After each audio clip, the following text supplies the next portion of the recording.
अस्सलामु अलैकुम वरहमतुल्लाहि वबरकातुहू। अल्हम्दुलिल्लाहि रब्बिल आलमीन वल आक़िबतु लिल मुत्तक़ीन वस्सलातु वस्सलामु अला सय्यिदिल अंबियाइ व अशरफिल मुरसलीन व अला आलिहि त्वय्यिबीन अत्ताहिरीन व अस्हाबिहिल अजमईन। अम्मा बअद फ़अऊज़ु बिल्लाहि मिनश शैतानिर रजीम। बिस्मिल्लाहिर्रहमानिर्रहीम।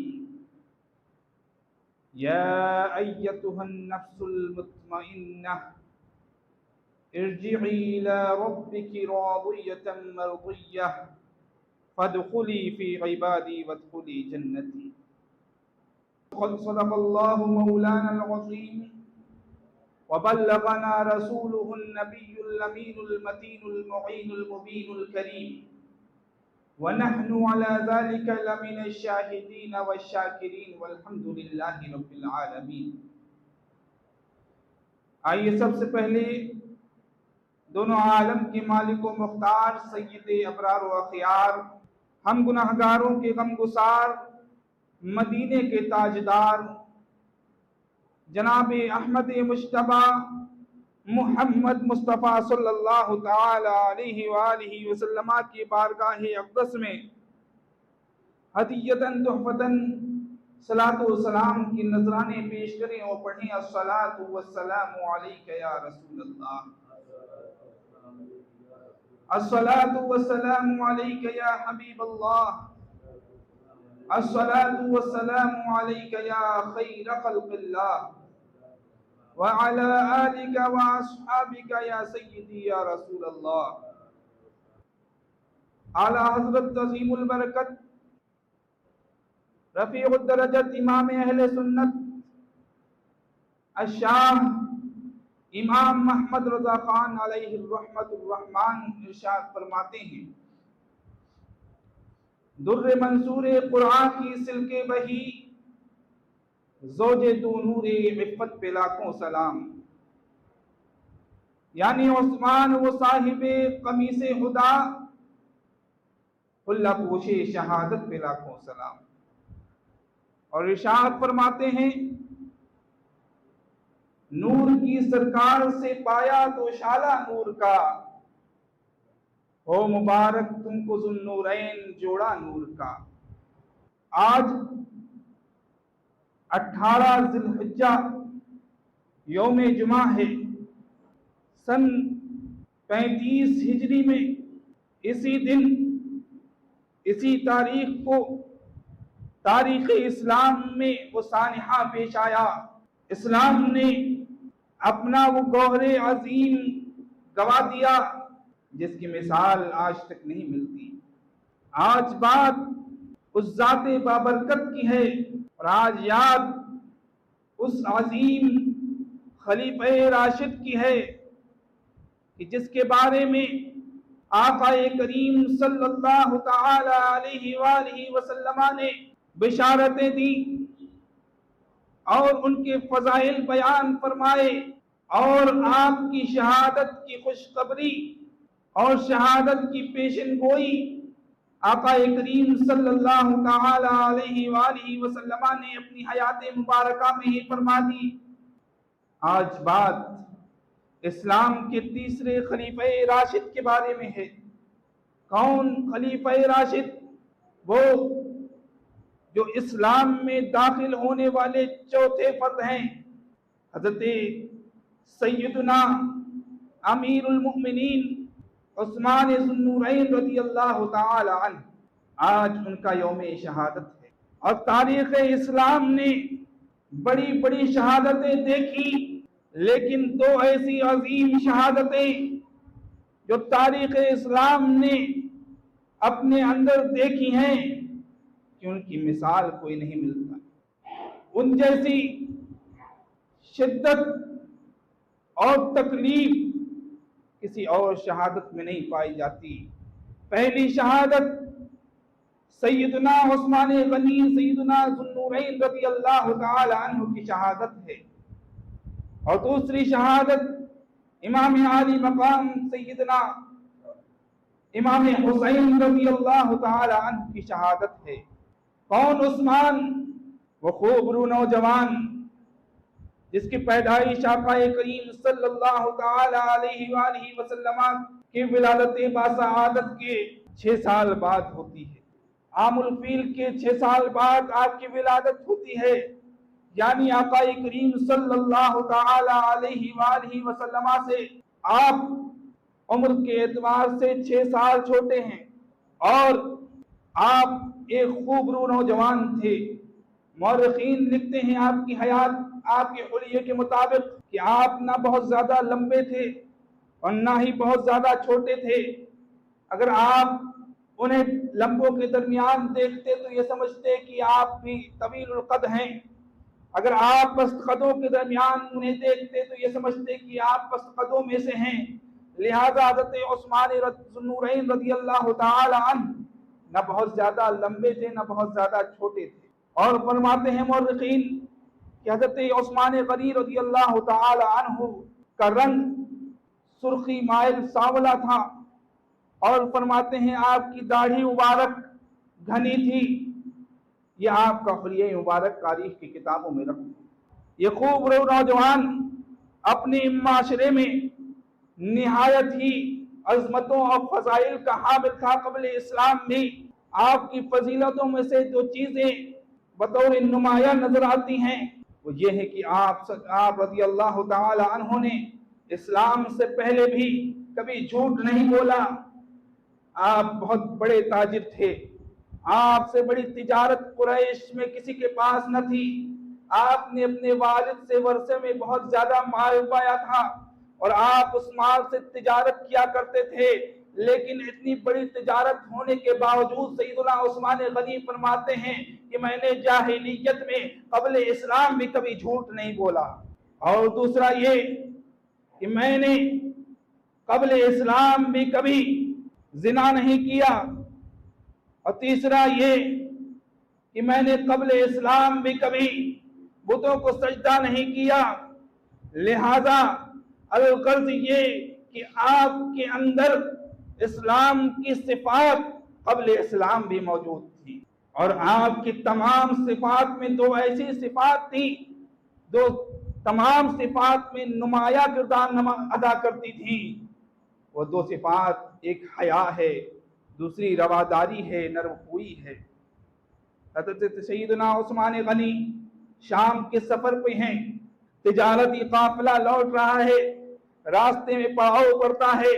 आप रात को आराम की गर्ज से नींद की आगोश में जाते हैं और ख्वाब में देखते हैं कि पुकारने वाला पुकार रहा है, या नियाम इस्तयक़िज़ू व इन्ना मुहम्मदन क़द ख़रज बिमक्का। ऐ सोने वालों जाग जाओ जाग जाओ, ये मोहम्मद हैं जो मक्का में दावत हक लेकर जाहिर हो चुके हैं, निकल चुके हैं।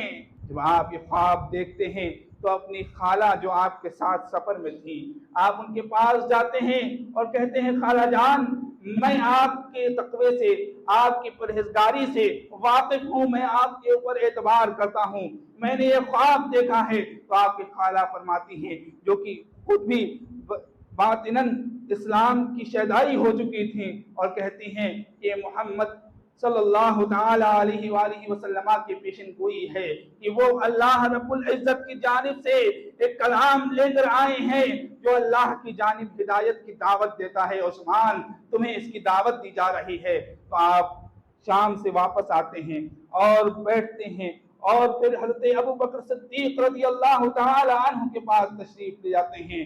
आपसे कबल 3 मर्द हजरात इस्लाम में दाखिल हो चुके थे। पहले हज़रत अबू बकर सिद्दीक हैं, दूसरे हज़रत अली हैं, तीसरे हज़रत ज़ैद रज़ियल्लाहु ताला अन्हु हैं। ये 3 हजरात इस्लाम में दाखिल हो चुके थे और फिर हज़रत उस्मान गनी हज़रत अबू बकर सिद्दीक रज़ियल्लाहु ताला अन्हु के पास तशरीफ ले जाते हैं। हज़रत अबू बकर सिद्दीक रज़ियल्लाहु ताला अन्हु इरशाद फरमाते हैं, ए उस्मान, तुम बहुत हयादार हो, तुम्हारे अंदर से पते हया है, तुम्हारे अंदर नरमखुई है, ये इस्लाम की सिफात हैं। मुझे यकीन है अगर तुम रसूलुल्लाह सल्लल्लाहु ताला अलैहि वसल्लम के पास मेरे साथ चलो और उनकी बातें सुनो तो यकीनन तुम पर इस्लाम का रास्ता खुलेगा, तुम पर हिदायत का रास्ता खुलेगा, अल्लाह ताला तुम्हें हिदायत अता फरमाएगा। तो आप पसो पेश नहीं करते हैं, बल्कि कहते हैं ए अबू बकर चलिए, मुझे ले चलिए। इतने में सरकार दो आलम सल्लल्लाहु अलैहि वसल्लम का गुजर उधर से होता है। सरकार दो आलम सल्लल्लाहु अलैहि वसल्लम देख कर इरशाद फरमाते हैं, ए उस्मान अजिब दावत अल्लाह इलल जन्नह, ए उस्मान अल्लाह रब्बुल इज्जत की जन्नत की तरफ दावत को कबूल करो। इन्नी रसूलुल्लाहि इलैका व इलन नास काफतन, कि मैं तुम्हारी जानिब अल्लाह का रसूल हूँ और तमाम लोगों की जानिब अल्लाह का रसूल हूँ। आका करीम सल्लल्लाहु अलैहि वसल्लम ने किसी फर्द से और ऐसा नहीं फरमाया कि रसूलुल्लाह इलैका, कि मैं खास तेरे तुम्हारी जानिब अल्लाह का रसूल हूँ और तमाम लोगों की जानिब अल्लाह का रसूल हूँ। ये सब सिर्फ सैयदना उस्मान गनी रज़ी अल्लाह ताला अन्हु से फरमाया। हज़रत उस्मान गनी फरमाते हैं, जब मैंने ये बात सुनी तो अपने दिल पर काबू न कर सका, मैं अपने आप को संभाल नहीं सका, मैंने फौरन कलमा शहादत पढ़ा, अशहदु अल्ला इलाहा इल्लल्लाह व अशहदु अन्ना मुहम्मदन अब्दुहु व रसूलुहु। हज़रत सैयदना उस्मान गनी इस्लाम में दाखिल हो जाते हैं और इस्लाम में दाखिल होते ही आप कोई अपनी कौम के, अपने माशरे के पसमानदा नहीं थे। आपको दुनियावी तौर पर इज्जतें पहले से हासिल, आप उसी खानदान से ताल्लुक रखते हैं जिस खानदान से ताल्लुक हज़रत इमामुल अंबिया सय्यदुल मुरसलीन जनाब मोहम्मद रसूलुल्लाह सल्लल्लाहु ताला अलैहि वसल्लम का है। छठे पुश्त में आपका नस्ब हज़रत अब्द मनाफ से जाकर मिलता है, जो हज़रत सैयदना उस्मान गनी रज़ी अल्लाह ताला अन्हु के छठे दादा हैं। और ये अब्द मनाफ दादा है सरकार दो आलम सल्लल्लाहु अलैहि वसल्लम की। आपसे आपका नस्ब मिल जाता है और माली एतबार से कुरैश में कोई इतना मालदार नहीं था जितने से मालदार हज़रत उस्मान गनी थे। यही वजह है कि आपको परेशान किया जाने लगा कि एक सरमाया हमारे पास था, माल और दौलत का पहाड़ कुरैश के पास था, वो अब इस्लाम की गोद में चला गया है, इस्लाम को इसके माल से तक़वियत मिलने वाली है, लिहाजा इसको इतना परेशान करो कि ये इस्लाम से लौट जाए, वो मोहम्मद रसूलुल्लाह सल्लल्लाहु अलैहि वसल्लम के दीन हक से फिर जाए और इस्लाम को कमजोर किया जाए। आपको परेशान किया जाने लगा तो रसूल अकरम सल्लल्लाहु ताला अलैहि वसल्लम ने आपको हुक्म दिया कि आप ए उस्मान अपनी ज़ौजा हज़रत रुक़ैया को लेकर हिजरत कर जाओ, हबशा की जानिब आपको हिजरत का हुक्म होता है।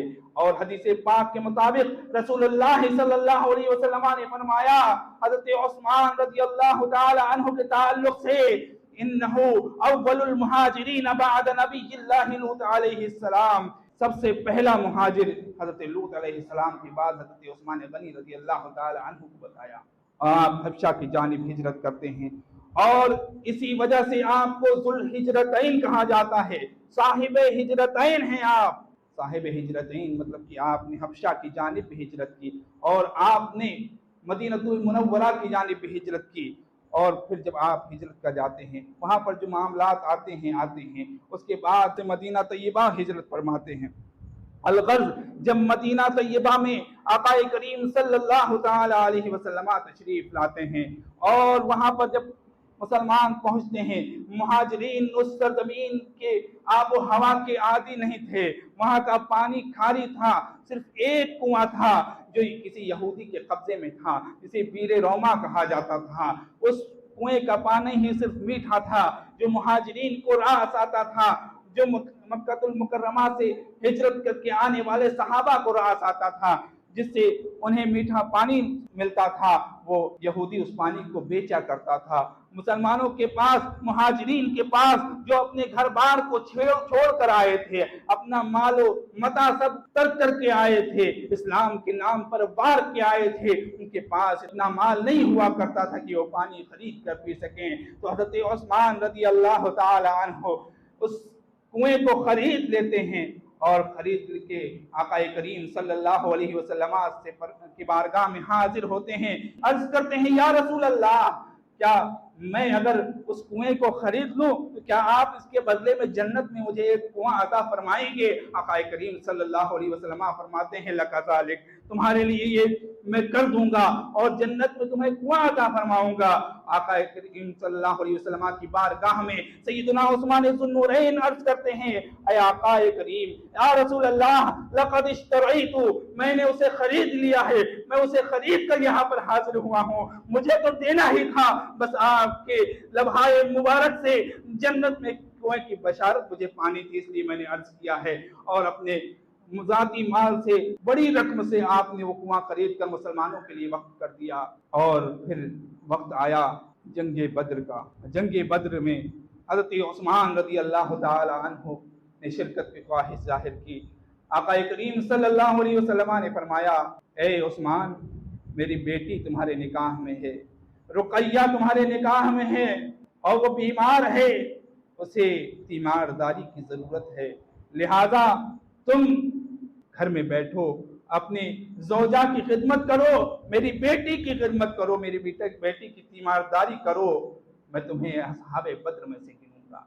और जब बद्र का मारका उधर खत्म हुआ, मुसलमानों को फतह नसीब हुई, जब कासिद वहां से फतह की खुशखबरी लेकर मदीना मुनव्वरा की जानिब रवाना हो रहा है, इधर से सरकार दो आलम सल्लल्लाहु अलैहि वसल्लम की लख्त जिगर हज़रत रुक़ैया रज़ी अल्लाह ताला अन्हा का इंतकाल की खबर लेकर कासिद बद्र की जानिब रवाना हो रहा है। तो एक तरफ से खुशी का माहौल है, एक तरफ से गमी की खबर है। आका करीम सल्लल्लाहु अलैहि वसल्लम इन्ना लिल्लाहि व इन्ना इलैहि राजिऊन पढ़ते हैं और बद्र से तशरीफ लाकर उस्मान गनी रज़ी अल्लाह ताला अन्हु से फरमाते हैं, उस्मान, तुम अगरचे बद्र में नहीं थे, लेकिन तुम्हारा हिस्सा असहाबे बद्र में से है और तुम्हें भी असहाबे बद्र में से गिना जाएगा। अगरचे तुम जिहाद में तलवार के साथ तक शरीक नहीं थे, लेकिन तुम मेरी बेटी की तीमारदारी कर रहे थे और अपने ज़ौजा की खिदमत में थे, मेरे हुक्म से थे, तो तुम असहाबे बद्र में से हो, तुम्हें भी जो माल गनीमत का हिस्सा है वो दिया जाएगा।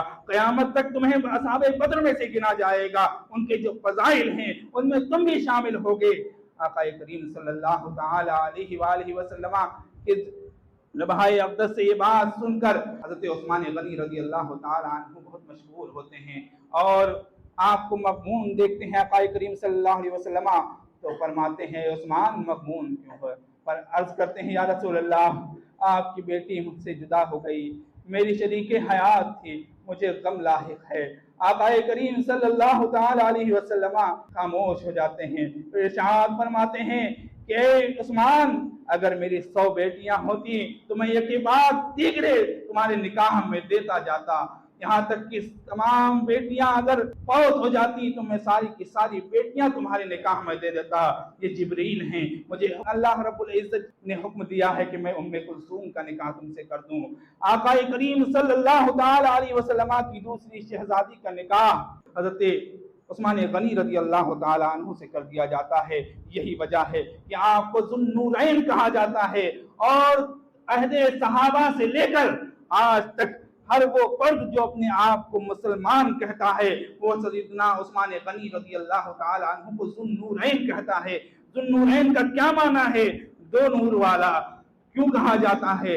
आज सहाबाए किराम से लेकर आज तक किसी से पूछिएगा कि उस्मान ज़ुन्नूरैन को ज़ुन्नूरैन क्यों कहा जाता है, चाहे वो अपने आप को वहाबी ही क्यों ना कहता हो, अपने आप को देवबंदी ही क्यों ना कहता हो, तो वो कहेगा क्योंकि आपके निकाह में रसूलुल्लाह सल्लल्लाहु ताला अलैहि वसल्लम की 2 बेटियां थी। तो अब बताओ, सरकार सल्लल्लाहु अलैहि वसल्लम की 2 बेटियों को तुमने 2 नूर माना है, और जब हम आका करीम सल्लल्लाहु अलैहि वसल्लम को नूर कहते हैं तो तुम्हारे दिल में आग क्यों लगती है? जिसकी निस्बत से, जिसकी शहजादियों को तुम नूर मानते हो, उन शहजादियों की निस्बत से सरकार अमीरुल मोमिनीन उस्मान गनी को ज़ुन्नूरैन मानते हो, 2 नूर वाला मानते हो। तो बताओ, तुम जिसकी निस्बत से जिसकी बेटियों को 2 नूर मान लेते हो, उस आका करीम सय्यदुल मुरसलीन अफज़लुल बशर को तुम नूर क्यों नहीं मानते?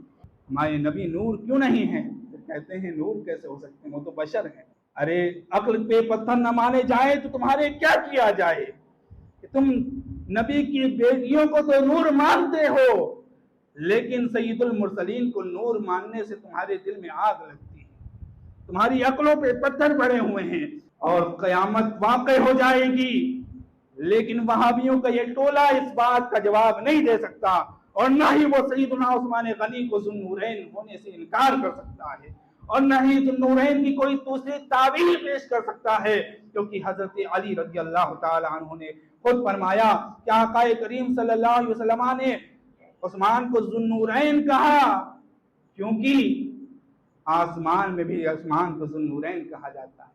इसकी वजह यह है कि आक़ाए करीम सल्लल्लाहु अलैहि वसल्लम ने अपनी 2 शहजादियों को उस्मान की निकाह में दिया, और आदम अलैहिस्सलाम से लेकर क़यामत तक न कोई फर्द ऐसा हुआ न होगा कि जिसके निकाह में किसी नबी और रसूल की 2 बेटियां आई। तो ये हमारे तीसरे खलीफे राशिद हज़रत उस्मान गनी रज़ी अल्लाह तआला अन्हु की फजीलत है, और आपकी फजलतें बेशुमार हैं। अगर गिनानी जाए तो घंटों की तकरीर हो जाए मगर खत्म ना हो आपकी फजीलतें। अलगर्ज आपके बारे में आक़ाए करीम सल्लल्लाहु अलैहि वसल्लम ने इरशाद फरमाया। क्या इरशाद फरमाया? वाक़या बहुत लंबा है लेकिन मुख्तसर अर्ज कर देता हूँ कि एक मरतबा आक़ाए करीम सल्लल्लाहु अलैहि वसल्लम एक बाग में, एक कुएं में अपने कदमहाए अक़दस को लटका कर बैठे हुए हैं। कुएं के किनारे हज़रत अबू मूसा अशअरी रज़ी अल्लाह तआला अन्हु तशरीफ़ ले जाते हैं, आक़ाए करीम को ढूंढ रहे हैं। तो उस बाग में मिल जाते हैं, आक़ाए करीम सल्लल्लाहु अलैहि वसल्लम को बैठा हुआ देखते हैं। तो आप सोचते हैं कि आक़ा को डिस्टर्ब न किया जाए, और आप दरबान के तौर पर उस बाग के दरवाजे पे खड़े हो जाते हैं कि कोई आएगा तो पहले मैं आक़ा से इजाज़त लूँगा और फिर उसे अंदर आने दूँगा। इतने में देखा कि अबू बकर सिद्दीक़ रज़ी अल्लाह अन्हु तशरीफ़ लाए और कहा, ए अबू मूसा, तुम यहाँ क्यों खड़े हो? मुझे आक़ा से मिलना है। कहा, पहले मैं इजाज़त ले लूँ तब आपको अंदर जाने दूँगा। आपने फरमाया कि तुम्हें किसने ये कहा कि तुम यहाँ खड़े हो जाओ?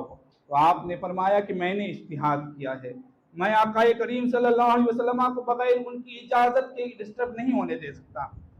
तो आप कहते हैं जाओ इजाज़त लेकर आओ। हज़रत अबू मूसा अशअरी आते हैं, इजाज़त चाहते हैं कि या रसूल अल्लाह, दरवाजे पे अबू बकर हैं, इजाज़त चाहते हैं। आक़ाए करीम सल्लल्लाहु अलैहि वसल्लम फरमाते हैं, इज़न लहू व अबशिरहु बिल जन्नह, कहे अबू मूसा उसे इजाज़त दे दो और उसे जन्नत की बिशारत दे दो।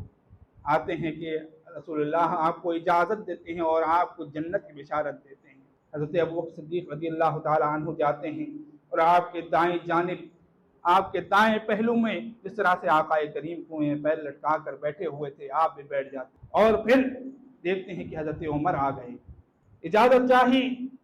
हज़रत अबू मूसा अशअरी गए, या रसूलल्लाह उमर आए हैं, इजाज़त चाहते हैं। फरमाते हैं इज़न लहू वअबशिरहु बिल जन्नह, कि उसे इजाज़त दे दो और उसे जन्नत की बिशारत दे दो। आते हैं, कहते हैं, उमर आपको इजाज़त है और जन्नत की बिशारत है। आप जाते हैं, आप दाएं पहलू में आक़ाए करीम सल्लल्लाहु अलैहि वसल्लम की तरह ही कोई पैर लटका कर बैठ जाते। फिर इतने में उस्मान गनी आते हैं। उस्मान गनी रज़ी अल्लाह तआला अन्हु इजाज़त चाहते हैं। अबू मूसा अशअरी जाते हैं, या रसूलल्लाह उस्मान आए हैं। आक़ाए करीम सल्लल्लाहु अलैहि वसल्लम फरमाते हैं, इज़न लहू व अबशिरहु बिल जन्नति व अबशिरहु बिल बलवा अल्लती तुसीबुहु। ऐ अबू मूसा, उस्मान को इजाज़त दे दो और बशारत दो जन्नत की, और बशारत दो उस बलवे की जिसमें उसे मुब्तला किया जाएगा, तो वो सब्र करेगा उसमें और उसी में उसे मौत आएगी। तो हज़रत उस्मान गनी रज़ी अल्लाह तआला अन्हु से जब ये फरमाया जाता है, हज़रत अबू मूसा अशअरी अर्ज़ करते हैं, ए उस्मान, आपको इजाज़त है और जन्नत की बशारत है, और आपको बशारत है उस बलवे की जो आप जिसमें मुब्तला होंगे और आप सब्र करेंगे और आप उसी में मौत पाएंगे, उसी में आपकी वफ़ात होगी। हज़रत उस्मान गनी फरमाते हैं, अल्हम्दुलिल्लाह, अल्लाह का शुक्र है कि मुझे सब्र अता फरमाया। हज़रत उस्मान गनी रज़ी अल्लाह तआला अंदर तशरीफ़ ले जाते हैं और कहाँ बैठते हैं? आक़ाए करीम के दाएं पहलू में अबू बकर सिद्दीक़ हैं, बाएं पहलू में हज़रत उमर हैं। हज़रत उस्मान गनी रज़ी अल्लाह तआला अन्हु हज़रत आक़ाए करीम सल्लल्लाहु अलैहि वसल्लम के सामने की जानिब कुएं में पैर लटका कर बैठ जाते हैं। हज़रत सईद इब्न अल-मुसय्यिब रज़ी अल्लाह तआला अन्हु फरमाते हैं, तो मैंने इसकी तावील ये की कि आक़ाए करीम सल्लल्लाहु अलैहि वसल्लम के दाएं पहलू में अबू बकर दफन किए जाएंगे और बाएं पहलू में उमर दफन किए जाएंगे और उस्मान उसी के सामने वाले हिस्से में दफन किए जाएंगे। लिहाजा ये बात सच साबित हुई। आका करीम सल्लल्लाहु अलैहि वसल्लम के रोज़े मुतहरा में हज़रत अबू सिद्दीक़ रज़ी अल्लाह तआला अन्हु और उनके बगल में उमर फारूक रज़ी अल्लाह तआला अन्हु और हज़रत उस्मान गनी रज़ी अल्लाह तआला अन्हु जन्नतुल बक़ी में उस कुब्बा मुबारक के सामने दफन है। आपका बहुत बड़ा कुब्बा हुआ करता था, बहुत बड़ा गुंबद बना हुआ था। जन्नतुल बक़ी में सबसे बड़ा गुंबद अगर किसी का था वो सैयदना उस्मान गनी रज़ी अल्लाह तआला अन्हु का था।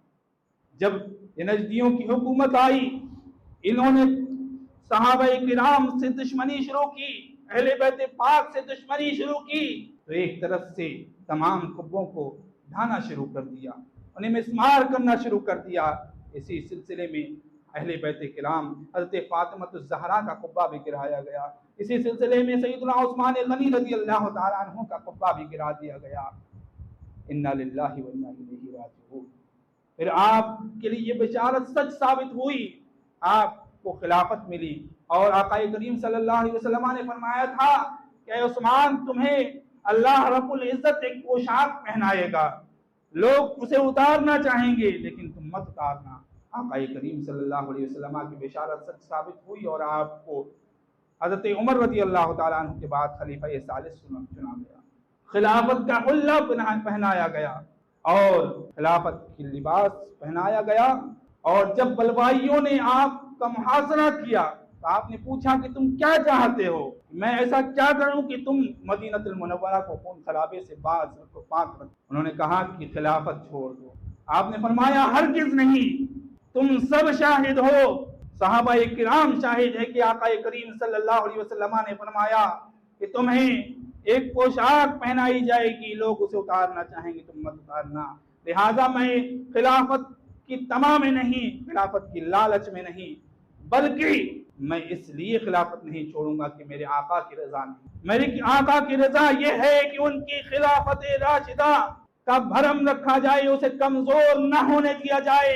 लोग खिलाफत इस्लामिया को खिलवाड़ न बना लें, जिसे चाहा चढ़ा दिया, जिसे चाहा उतार दिया। मैं यकीनन नर्मखो हूँ, मैं यकीनन मेरा मिजाज नर्म है, मैं तुम्हें राजी करने की कोशिश करता हूँ। तुम्हें कोई अमीर पसंद नहीं आता, मैं उसे बदल देता हूँ। तुम जिसे कहते हो मैं उसे तुम्हारे लिए मुंतखब कर देता हूँ। तुम्हारे कहने पे मैंने किया, लेकिन ये बात कि मैं खिलाफत छोड़ दूँ, मैं उस वक्त तक खिलाफत नहीं छोड़ूंगा जब तक कि मुझे जो इरशाद है मेरे मुताल्लिक कि मुझे इसी फितने में मौत आनी है और मैं सब्र करूंगा, तुम्हें जो करना है करो, लेकिन ना मैं मुसलमानों के लश्कर को हुक्म दूंगा कि मदीने में आकर मेरी हिफाजत करें, कि मैं अहले मदीना और आका करीम सल्लल्लाहु अलैहि वसल्लम की मज़ार अक़दस में बेचैनी पैदा हो। मैं ये नहीं चाहता कि कोई खून बहाया जाए मेरी वजह से।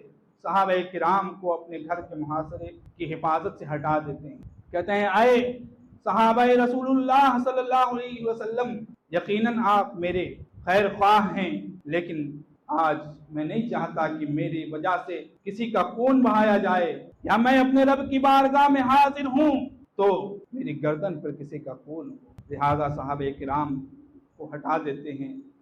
हत्ता कि आपकी मुहाफजत में, आपकी हिफाजत में जो हिसार आपके घर का चला है वो 40 दिन का हिसार चला। करबला में 10 दिन की शिद्दत थी, लेकिन उस्मान गनी रज़ी अल्लाह तआला अन्हु के घर का मुहासरा 2, 4, 10, 20 दिन का नहीं, 40 दिन का था। आका करीम सल्लल्लाहु अलैहि वसल्लम के कहने पर जिस जात ने मीरे रोमा खरीद कर मुसलमानों के लिए वक्फ कर दिया था, उस जात पर आज मदीने का पानी बंद कर दिया गया है। मस्जिद नबवी आपके घर से करीब थी, आप आवाज देते हैं है कोई, आवाज आती है हाँ है। क्या जुबैर और तलहा हैं? क्या हुजूर अमीरुल मोमिनीन हम हाजिर हैं? क्या उम्मुल मोमिनीन आयशा हैं? हाँ हुजूर हम हाजिर हैं। आप कहते हैं ऐ लोगों, क्या ये वो मस्जिद नहीं है कि जहां पर तुम बैठे हुए थे? आका करीम सल्लल्लाहु तआला अलैहि वसल्लम ने फरमाया कि हर एक अपने हमनशीन का हाथ पकड़ ले, हाथ में हाथ दे दे। तुम सब ने एक दूसरे के हाथ में हाथ दे दिया था। आका करीम सल्लल्लाहु अलैहि वसल्लम ने पढ़कर मेरा हाथ थामा था और फरमाया था उस्मान मेरा हमनशीन है इस दुनिया में भी और आखिरत में भी। अर्ज करते हैं हाँ अमीरुल मोमिनीन हम इस बात के गवाह हैं। फरमाते हैं तो क्या हुआ कि मुझे इसी मस्जिद में मिंबर रसूल पर खड़े होने से रोक दिया गया, मेरा असा तोड़ दिया गया। फरमाते हैं क्या तुम गवाह हो कि आका करीम सल्लल्लाहु अलैहि वसल्लम के कहने पर मैंने पीर रोमा खरीद कर मुसलमानों के लिए वक्फ कर दिया था। सब सहाबा अर्ज करते हैं अमीरुल मोमिनीन हम शाहिद हैं, हम गवाह हैं। फरमाते हैं तो क्या बात है, क्या मेरा गुनाह है कि मुझ पर इतने दिनों से पानी का एक कतरा भी बंद कर दिया गया। अमीरुल मोमिनीन इरशाद फरमाते हैं ऐ उम्मुल मोमिनीन आयशा, क्या आप गवाह हैं कि आप एक वक्त दाखिल हुई तो आका करीम सल्लल्लाहु अलैहि वसल्लम का कदम मुबारक मेरी पिंडली पर था और फरमा रहे थे कि लिखो ऐ उस्मान, उक्तब या हुसैन, ऐ मेरे प्यारे उस्मान लिखो। मैं वही लिख रहा था। हज़रत उम्मुल मोमिनीन इरशाद फरमाती हैं ऐ उम्मुल मोमिनीन हम गवाह हैं इसके। क्या बात है कि आज उसी उस्मान को कुरान की तिलावत से मस्जिद नबवी में रोका जा रहा है। तो ये अपने फज़ाइल आप गिनवाते हैं उन लोगों को जो आपके घर का मुहासरा किए हुए, उन पर इत्माम हुज्जत कर रहे हैं कि ये मत कहना कि मैंने उस्मान की फजीलतों को नहीं जाना इसलिए उसे शहीद कर दिया। हमारी ये फजीलतें मौजूद हैं, उसके बाद भी तुम मुझे शहीद करने जा रहे हो। लिहाजा अल मुख्तसर ये कि आपकी शहादत का दिन आ जाता है, जुमा का दिन है, 18 ज़िलहिज्जा है। लोग आपके घर में दाखिल हो जाते हैं, रात परवार करना शुरू करते हैं। जब आप परवार करना शुरू करते हैं तो अपने हाथ से वार रोकना चाहते हैं, आपके हाथ पर तलवार लगती है, खून के छींटे पड़ते हैं और वो छींटे पड़ते हैं कुरान मजीद पर। और कुरान मजीद पर जिस जगह आपके खून के छींटे पड़ते हैं वो आयत कौन सी थी? अल्लाह अज़्ज़ा व जल्ला फरमाता है फसयकफ़ीकहुमुल्लाह वहुवस समीउल अलीम, कि आपके लिए अल्लाह काफी है, अल्लाह सुनने और जानने वाला है। हज़रत नाइला बिन्ते फरासिफा जो आपकी ज़ौजा हैं उस वक्त आपके साथ आपके घर में मौजूद थी। जब बलवाइयों ने आप पर हमला किया, तलवार चलाई तो आपने बढ़कर उसे रोकना चाहा तो हज़रत नाइला बिन्ते फरासिफा रज़ियल्लाहु ताला अन्हा की उंगलियां कट गईं। आप बस करती हैं उस्मान ज़ुन्नूरैन, मेरे शौहरे नामदार हैं अमीरुल मोमिनीन, आप इजाजत दें कि ये बाहर जो आपके घर को घेरे हुए हैं, पानी रोके हुए हैं, ये अपने आप को मुसलमान कहते हैं, मैं अपना हिजाब उतार दूं, शायद ये एक मुसलमान औरत के बालों को देखकर हया खाएं और आपके मुहासरे से उठ जाएं और आपका रास्ता छोड़ दें।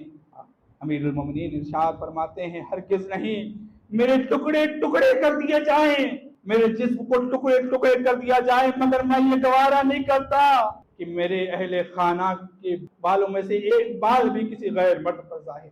या आक़ा करीम सल्लल्लाहु अलैहि वसल्लम की तरबियत याफ्ता सहाबा की दास्तान है। आपको शहीद कर दिया जाता है, उससे पहले आप ख्वाब देखते हैं, आक़ा करीम दावत देते हैं, उस्मान तुम्हें इन्होंने प्यासा रखा है। फरमाया हाँ या रसूल अल्लाह, तुम्हें इन्होंने भूखा रखा है। अर्ज करते हैं या रसूल अल्लाह हाँ मुझे भूखा रखा है। ऐ उस्मान तुम पर ये जुल्म कर रहे हैं? फरमाया हाँ या रसूल अल्लाह मुझ पर जुल्म कर रहे हैं। फरमाया कि तुम रोजा हो? फरमाया हाँ या रसूल अल्लाह, क्या तुम चाहते हो कि कल सुबह को तुम इफ्तार करो हमारे पास और मेरे साथ अबू बकर भी हों, उमर भी हों? फरमाया हाँ या रसूल अल्लाह। लिहाजा आप अपने शहादत का परवाना लेते हैं और सुबह आपको शहीद कर दिया जाता है। इन्ना लिल्लाहि व इन्ना इलैहि राजिऊन। ये दास्तान इतनी कुर्ब अंगेज है कि अगर इसे तफसीलन बयान किया जाए तो हमारे आंसू नहीं रुकेंगे। लिहाजा वक्त कम है, मैं अपनी बात को यहीं पर मुख्तसर करता हूँ। अल्लाह ताला हमें अपने अच्छों के सत्ते में अच्छा बनाए और हमें अपने असलाफ के जो तारीख है उसे जानने और उससे सीख लेने और उनके रास्ते पर चलने की तौफीक